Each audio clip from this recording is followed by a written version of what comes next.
Hey guys, welcome to our channel. In this video, you will learn on how you can customize or edit your car.co website. Okay, so first thing that you do is you just have to log into your car.co website.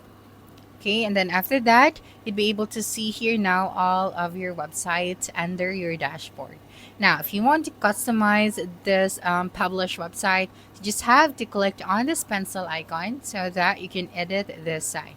So just simply tap on it.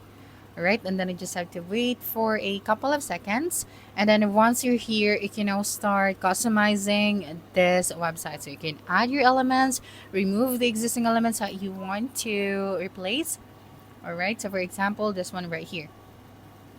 Okay, so if you want to change the your words or description for this one, so you just have to select it, and then you just have to type right here your new description for this section.